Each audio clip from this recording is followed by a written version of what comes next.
chunks of plaster and broken boards on the floor. Dub prodded a stuffed wolf head with his toe, and then jumped as it rolled toward him and seemed to cock its glistening eye at him. He moved away.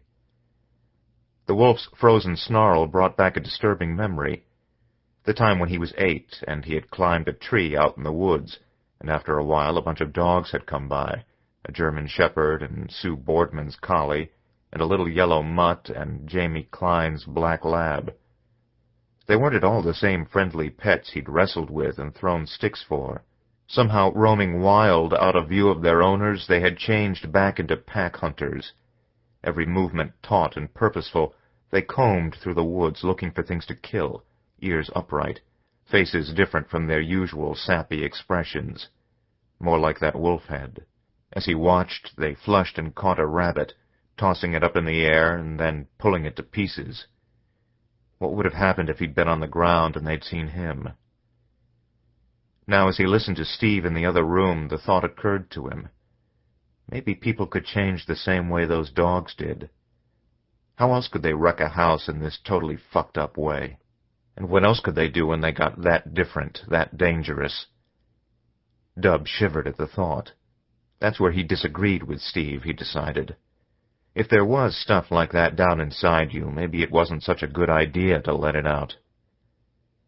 But despite the tension, despite the twisted, broken mess around him, there was still that other thing he'd felt from the moment he'd first seen the place.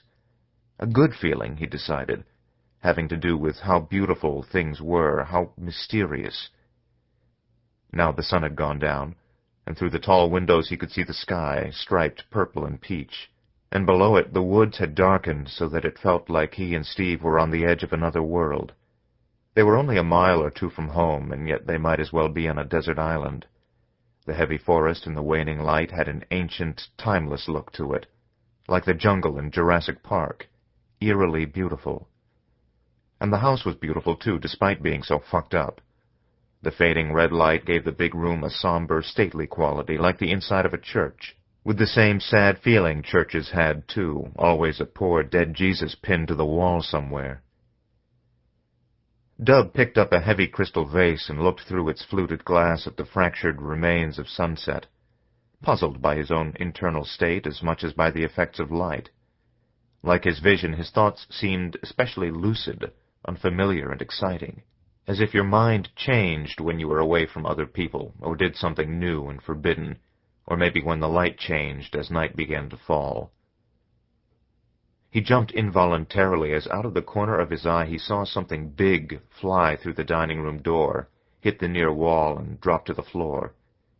It was getting too dark to see well, but he figured Steve must have thrown the broken-off back of the antique settee he'd noticed in there. The upholstered wood-trimmed back would have made that kind of knock-thump noise when it hit, although it would have been hard to throw that far. Now Steve was really going wild. It almost sounded like 2 or 3 guys, or someone much bigger and stronger than Steve. Something in the dining room or kitchen crashed so loud Dub's whole body jerked in response, and then there was a rending noise, like nailed-together boards being pried apart. The floor shivered with it. Dub set the vase down carefully, realizing he'd rather go home now. "Jesus, Steve, take it easy," he called. He tried to put a laugh in his voice so Steve wouldn't get pissy about it. Steve didn't answer, but suddenly the noises stopped. Everything but a strange, rhythmic sound, like someone sawing. "Steve?" Dub squinted across the big room, not able to see clearly into the doorway 30 feet away, realizing that it got dark quickly here when the sun dipped below the trees. A wave of anxiety sent ice into his veins, and he started to walk back toward the door, suddenly shaky.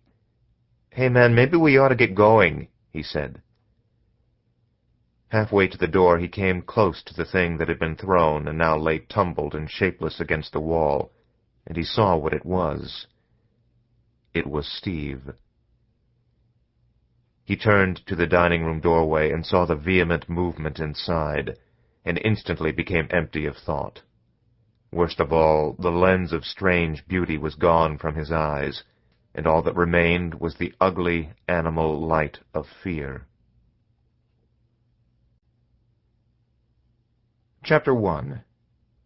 "The thing about danger," Leah shouted, "is that it simplifies you. It strips away everything but the essentials. Whatever's left, that's got to be really who you are, right?" She was standing at the open hatch of the Piper Seneca, a wall of chaotic wind at her face, a 15,000-foot drop just below the toe of her boots.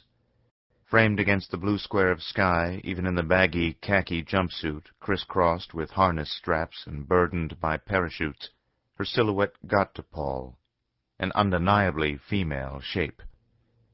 "Yeah," Paul shouted back. "Absolutely."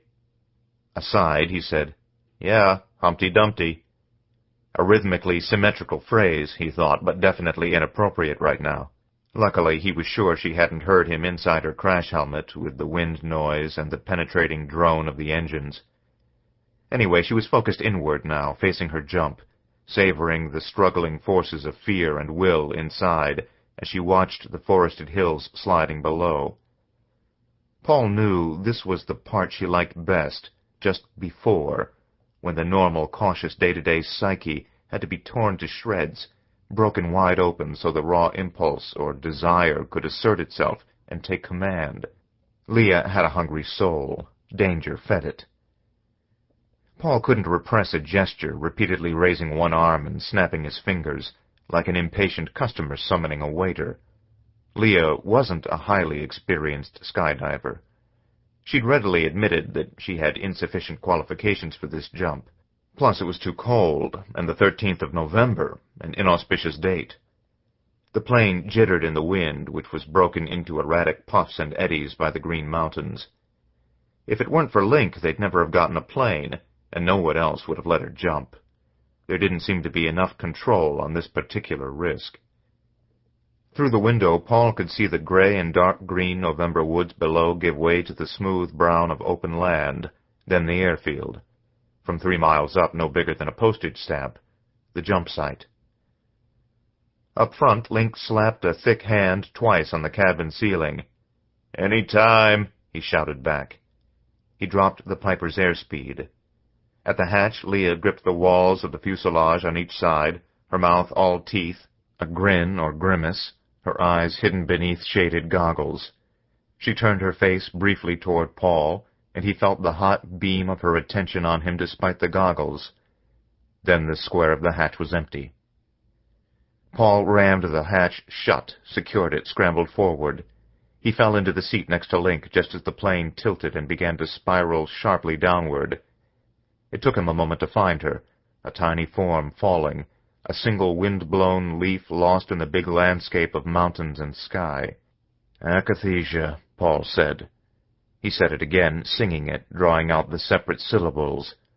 "Akathisia." "What's that mean?" Link said. He was steering the plane in a wide circle with Leah's free-falling body at its center. "Shouldn't she be opening her chute by now?" Paul asked. "Christ!"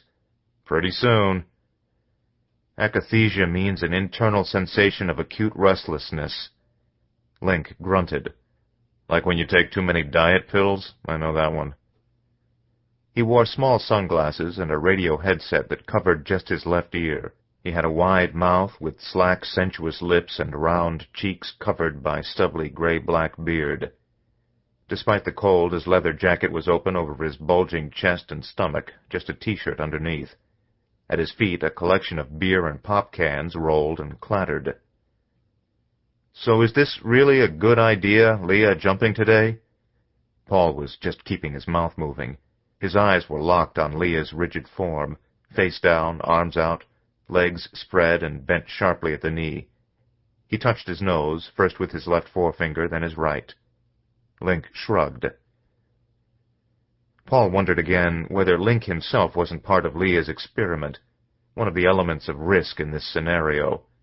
How competent was he to judge a jumper's skills, the weather, the condition of equipment? He didn't exactly inspire confidence. If Leah hadn't befriended the pilot last year, if Link wasn't a slob and a rebel and a loner with the perpetual hots for her,